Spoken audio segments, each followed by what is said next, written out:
Hello, wine-drinking people. Saturday, January 31st.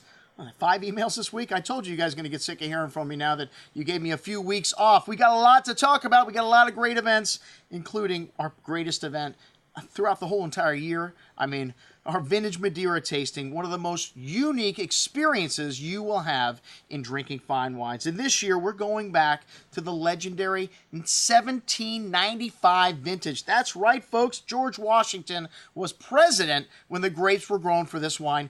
And this wine just sold for $10,000 a bottle at auction. The price of these old vintage Madeiras is skyrocketing because they don't make wine like this anymore. Madeira is a very unique animal. This is what I call the zombie of wines because you can't kill this wine. It's already dead. You don't have to keep it in a wine cellar. You don't have to keep it sitting down on its side. The one thing you do have to do is keep the liqueur in the bottle. So it does have to have an enclosure on it. Unfortunately, they have the cheapest corks in the world in Madeira. That's why they're usually covered with a wax coating. And this 1795, a single vintage Madeira. They do also have Soleras, which are not allowed to make anymore. Soleras, when the first wines would have been put into the cask in 1795. But the way they make Madeira, very unique. The varietals are unique. Tarentez, the name of the varietal on this one. And Tarentez, the rarest of all of the varietals, a very finicky grape, and does not produce a high yield. A lot of people decided just to pull it up. Thought to be extinct at one time, but we do have some Tarentez's on the shelf here, and this 1795 was in cask for probably about 100 years before they moved it into demijohns, which are larger casks, ceramic casks, and then bottled probably just 50 years ago. So the people that produced this wine, their next generation and the next generation, all dead, and that's why they don't make wines like this anymore. The power of money is so great.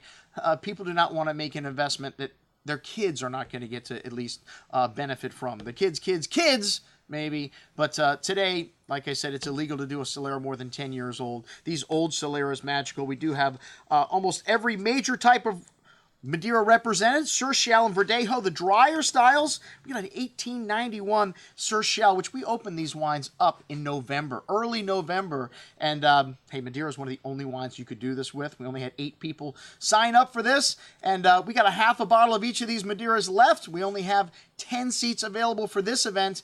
And these wines have all been open for 2 months now. Madeira, known to be better after it's open for several months.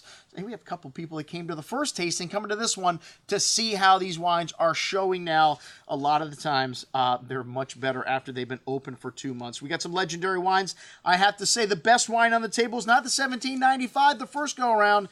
It was the 1830 Quinta de Cerrado, a very famous vineyard on the island of Madeira. A Malmsey, probably my favorite style other than Tarentez, the Malmsey and Bual, sweeter styles. And this is also one of the greatest wines to pair with food. We've got an incredible menu for this event, and it's already almost half sold. So if you want to learn about the most magical, longest-lived of all the wines in the world, we only have a few seats left for our Vintage Madeira tasting. So check it out. I'm your host, Andrew Lampasoni, signing off for the Wine Watch, saying remember, always drink the good stuff first.